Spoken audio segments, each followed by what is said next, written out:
We just got back here in Austria, took a long flight from Vancouver, Canada, all the way here. So let's rewind and show you what it was like this time traveling with a toddler back home to Austria. Upon arriving at the airport, we checked in our bags and kept our travel car seat and stroller with us, as they fit perfectly down the aisle of the plane. Before embarking on our long journey across the world, we visited the Air Canada International Maple Leaf Lounge for a quick bite. Mirabel also had a chance to burn off some energy before the flight. I'll do a review of this lounge in a future video. We used the Graco slim fit car seat atop a Bugaboo butterfly stroller.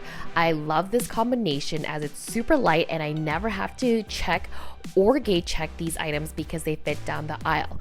Airport employees and aircraft employees often stop me surprised that it all fits as it always does down the aisle.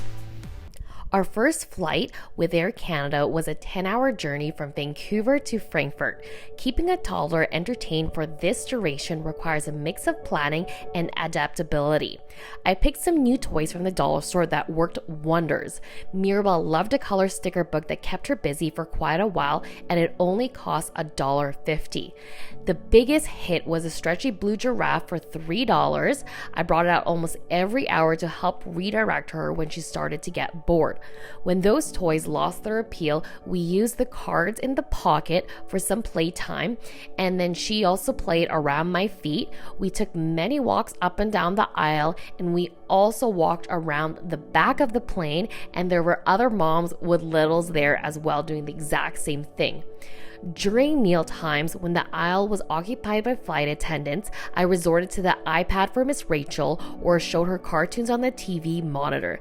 These strategies helped keep her entertained and made the long flight more manageable. Now for Air Canada's meal service and economy, we ordered a child's meal for Mirabel in advance on our booking reservation. Dinner was chicken nuggets, veggies, potatoes. They also had Ritz crackers and a sugar-free cookie served with water. She mostly only ate the chicken nuggets. For the main meals, it was either a choice of chicken, roasted potatoes, and bell peppers, which did not look appealing at all, or the portobello mac and cheese, which was delicious. Between meal services, complimentary water bottles and snacks are available at the back of the plane. There was a scheduled snack service offering hummus and crackers, but I wasn't a fan. Not only of the actual snack, but the service itself, as they turned on all the lights on the plane, which made it harder to sleep and confused my toddler. There was only a short window of time between meal service, this snack, that the lights were actually dim. As a result, Mirabel only managed to sleep for 1.5 hours on the 10-hour flight.